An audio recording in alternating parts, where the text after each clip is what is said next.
Wala namang problema para kay Senator Sherwin Gatchalian kung regular na muling isa sa publiko ng mga senador ang kanilang Statement of Assets, Liabilities and Net Worth o SALN. Basta't dadaanan niya ang request para sa mga ito sa tamang proseso.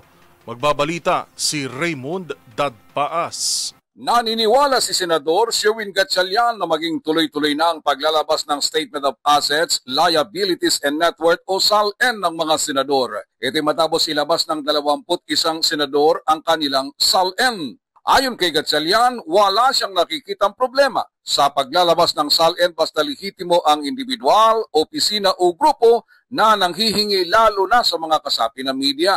Sa Senado ay kailangan lang sumunod sa proseso gaya ng request letter na notarized. Sa tala ng 21 senador na naglabas na ng kanilang SALN ay pang-13 si Gatchalian sa asset nitong 89.52 million at walang pagkakautang.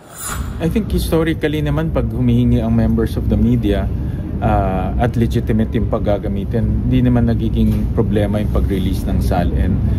But siyempre ngayon, dahil sa nangyayari with the flood control, may clamor na i-release yung SALN. So, yung mga senators naman natin ay as long as wala hindi namang gagamitin sa hindi maganda at sumunod doon sa proseso. Dito kasi sa Senado may proseso at legitimate yung mga nagre-request. Linalabas naman ng ating mga senators. So, I think sunod-sunod na yan. Dalawa sa mga senador ay may total asset na mahigit 1 bilyong piso.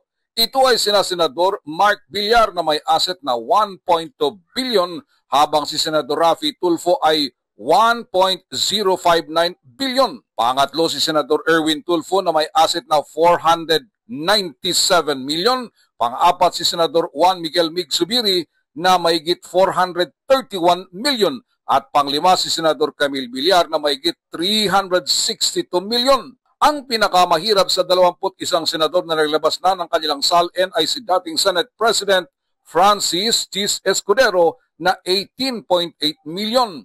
Mas mayaman pa sa kanya si Senador Risa Hontiveros na 19.8 million. Ito na ang unang pagkakataon na muling inilabas ang SALN ng mga senador matapos itago noong panahon ni dating Pangulong Rodrigo Duterte kasunod ng kautusan ni noon ay Ombudsman Samuel Martires. Para sa MBC TV Network News, ito si Raymond Dadpaas ng DZRH, una sa Pilipinas, una sa Pilipino.